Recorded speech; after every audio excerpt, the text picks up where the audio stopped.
So if you've been following me at all on any of the social media or even my YouTube channel, you'll know that I've had a few videos where it's pretty much just a complete mess. And things change in the background and stuff because I have so much stuff that I don't know where to put all of it. And I'm not saying that's a problem. I like having my stuff. And I'm trying to just get things a little bit more cleaned up. So one of the things in my last couple of videos is was some docks I got from my DSi and my 3DS. That way I can put them on a shelf, display them nice, keep them charged, all that. So what I'm going to do is find a way to, well, not find a way, I already have. I'm hoping it turns out. What I want to do is get this mounted on the wall. And if that works out well, along with the controller also, and if that works out well, I actually might start doing like my PS4 and Xbox and stuff because I would like to get everything off the floor. I want to do a shelving system that basically floats somehow. And I mean, I have things all over. Like that's my gaming keyboard right there. I got a PS4 controller, Stadia controller. I have a few mice. Here's my Bluetooth keyboard you might have seen in other videos. I mean, I got a switch on the wall, cables hanging down. Well, games on shelves. That's all right. My Wacom tablet's up here. I haven't done a video on this yet, and I've been meaning to. This is actually my just a hair over, I think, 15.6-inch touchscreen. It's not an IPS panel, but it works with the Switch, DeX, all sorts of things. Really good. The reason I haven't done a video on it is I'm actually running it through its paces. I've been hooking it to a ton of stuff, but of course, the Virtual Boy, that thing's awesome. But yeah, so here's what I got. Wall mount for Nintendo Switch by, let's see, is that Manzeltech or Manzitech? Something like that. Maybe it'll be in there. So you just got plain packaging. Some people are like, oh, it's an ugly box, bad presentation. I don't care. This is the only thing that ever bothers me is I seem to get a lot of boxes that are really smashed up. The box it came in was not smashed up.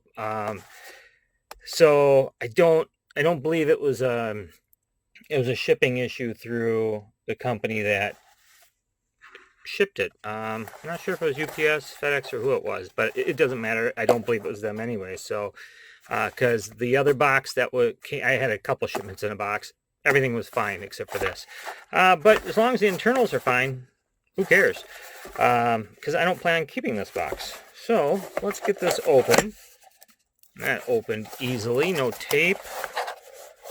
Oh, is that color? That is very unusual. Wall mount for the Nintendo Switch. Hold some games there. It's supposed to come with a holder for the controller also. So that'd be awesome if it did. And let's see what's on the back. Thank you for your purchase. You're welcome. Let's see, what do we have here? All right. These are some of the most detailed instructions I've ever seen for something that I thought would be just a simple item. They're talking masonry installation here. I was not expecting that. But you know what? I guess that's all important. You need to know that. And what's it really cost them extra to put an extra picture in there? These things are ridiculously important to note, and I never do. But you'll see there it talks about like how far to drill in, things like that. If you're using these pieces here, in fact, let's get everything out here. We'll see what that is. Pretty apparent what this part is. Oh, so this must be the mount for the controller. So what I was going to say was, looks like it comes with a couple baggies here. So probably one for the controller, one for the unit itself. So always follow the instructions for these things. I happen to be one of those people who just grab a drill bit and then try to hammer this in and it crushes, and you know, I make do with it, but I really should. The few times I have followed the instructions, it works out so much better. So please follow the instructions. You'll save yourself a headache. You cannot blame any manufacturing issues if you're not willing to follow the instructions. So with that said, let's put those to the side and let's take a look at this. So take my Switch out. All right, so I mean, this is a pretty solid piece of metal. I'm liking that. It's got 4 holes here, so I guess if you're going right on a stud in the wall, like if you have a stud finder, these 2 would be more than enough if you hit a stud. You wouldn't even actually use those yellow plastic insert pieces. Otherwise, I mean, I doubt it. You're supposed to use all 4 for this thing. Let's take a look at the instructions again. Oh, sure enough, it's even saying, yeah. So if you hit a stud vertically, if you are going in a masonry, or I would almost say if you're not hitting a stud, you know, for wood stud wall mounting, you would go vertically. That makes perfect sense. And for the concrete, it actually makes sense to go horizontally. If you're not going to hit the stud, though, and you're going to use the plastic inserts, I'm not sure which way would be better. I would almost feel vertically would still be better, because you're going to have downward force on this, and it could hold, but you're not going to have a lot of downward force. So let's go back to this and take a look at this here. So what do we have here? There's a cushion in the front here, and there you can see that's where it holds the games. Let's see if I can get a game out here. And, oh, these are just memory card ones. Actually, that might be a nice thing to keep in here.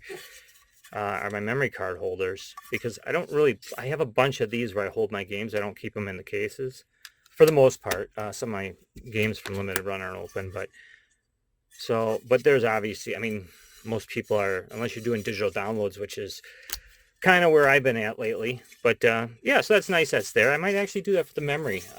So you probably recognize this cutout here. It matches that on the back. So let's say we had that hung up. This, well, that's a pretty tight fit. I like that. Like, it's not overly tight. It's like, I don't want to drop my dock, but that's holding in there really well. Now let's take it out and put it in the correct way. Always follow instructions. All right, so now that it's in the correct way, still very, wow, that sucker's in there. I like that.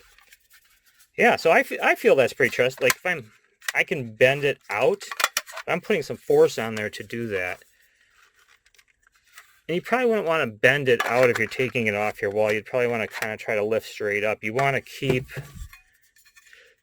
tension like this. You don't want to pry anything away from your wall when you're putting this on. I mean, if you're in a stud, it's not coming out, but still, it's a good practice. So you got a little hanger here. I believe that is for like the JoyCons and stuff. The bumpers that have the strap, you can hang those on there. I believe I saw that in the picture on Amazon, which the link will be in the description below. But yeah, I mean, good access to the cords. You're probably going to want the cords to come out the side, so that this is kind of unnecessary here. But maybe there's a situation where it's on an edge where it would come out the back, or maybe if you're running it through the wall to really hide the cords, that would actually look pretty cool. A floating dock where you don't see any of the wires. I will not be doing that myself, though my brain is telling me to go for it. But I haven't even figured out where I'm going to hang this yet. I'm thinking maybe over by my network switch, just because something just tells me it'd be funny to have a switch by a switch that both aren't the same switch. But yeah, that's what it looks like there. Let's see, where is my switch again? And that was a little tighter going in there. Let me take that out and go again. Yeah, it's a little tighter going in there. Now, I have a screen protector, and you'll see right here, see if I can catch the glare, there's markings right there. And that's why I have a screen protector. Because when it goes in the dock, it rubs on there weird. So I am not worried about it being a little tighter. We'll see how it feels when it's all mounted up. But let's slide that over. Let's get this opened up.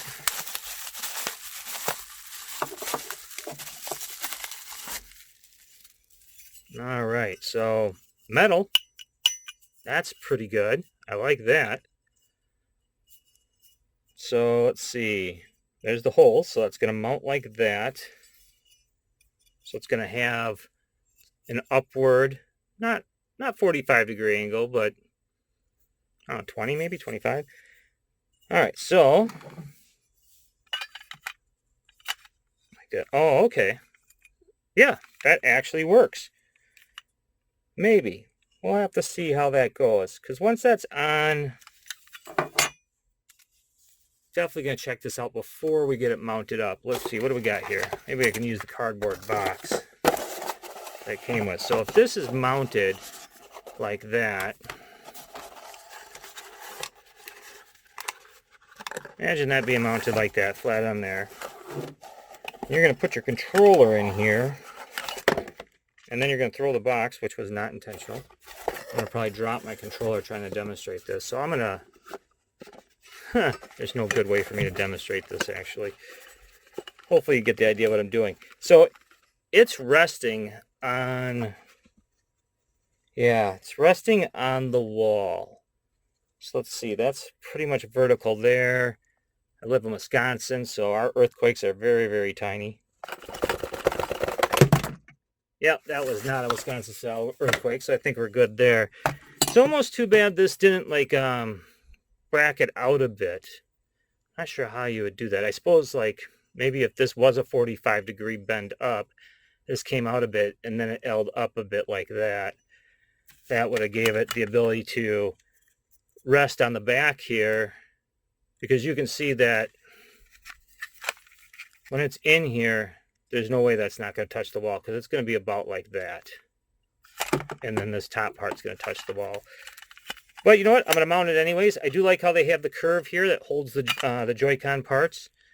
And I personally don't have the... I wish I did. I don't have the charging piece that you can get for this. I don't know if it charges up here or down here. If it charges up here, it's not going to matter. If it charges down here, when this is in here, you don't see the bottom of that, but maybe you do on that charging one. But it looks like you could just bring it back a little bit. So that'd be nice to be able to run a cord up and charge that at the same time, or have a four-way charger, that I can plug into here. You could have a cord coming out of this for charging. But otherwise, if it's on the top, then no big deal. You can see there's plenty of room. You could snake a cord up there somehow. So yeah, let's see how it looks mounted on the wall. So I decided not to go over here with it because I was going to put it by the switch because I thought it'd be funny having a switch by a switch. But I'm actually going to put something else over here. What I ended up doing was mounting into the cabinet itself. The screws were wider than the board, but where I lined it up is right into here where the shelf is. So the screw actually goes in and through. And the same for the controller down here. Also, it goes in through here. You'll see, actually, this works really, really well. It almost snugs right in. Oh, one-handed's not helping, but there we go. It snugs right in there. I'm very happy with it. This really, really turned out a lot better than I thought it was going to. I'm going to have to find a way. I might put it up here. I have a four-way charger for my JoyCons that I plug into the USB of here, and then I'll charge in, and then, well, turn my TV on by lifting and closing it. But if you saw my picture I posted on Facebook, Instagram, or Twitter or something, it looked like it was wireless. It wasn't. I just caught it at this angle, which kind of made it look wireless, but I do have actually... the cords are right back there going down. Maybe I'll put some trim work. I do want to repaint the walls. What I did back here was, a few videos ago, you saw my dock for my DSi. It came with a carabiner on the case that came with it. I took that off, and that's actually what I'm putting the Joy-Cons on. I just find that easier. I didn't plan it out. It was lucky that it was back here. I did not want all that hanging on this side here. So that worked out good that it's back there, but it can be cumbersome to get to all that. So that carabiner helps quite a bit. Even one-handed, I was able to put it back there real easy. And then eventually I do want to get the Joy-Con grip that has the charging capability in that. That would be nice also. But right now, unfortunately my 4-way charger, these don't charge on it. That has to charge on here. And since I only have 4 Joy-Cons and 2 NES controllers, the current setup works because the ones hanging are fully charged down here. These are fully charged and these are charging, so I always have something to swap. But other than that, yeah, I'm really happy with how that turned out. You have to do with what you're comfortable with, though. And I mean, that's on there. That's not going anywhere. It's in wood. I am comfortable, obviously. You can see this is all in the drywall, sheetrock, whatever you want to call it. That's all mounted in there, and that's all been hanging fine. Let me fix my light here a second. There we go. I mean, things like this. Oh, this I just 3D printed. There's nothing fancy to that. But, you know, these shelves here, I've had heavier things up here. That's actually pretty heavy. That little thing there's a paperweight. That's pretty heavy. But like I said, you got to do what you're comfortable with. And for me, really, really happy with how that turned out. Otherwise, let me know if you have any comments and any questions towards it or where to get it. Link will be in the description on where to get it. It wasn't too much, and I do like having it up there. It keeps it off my desk, and I am trying to go for a floating kind of environment. But yeah, other than that, thanks.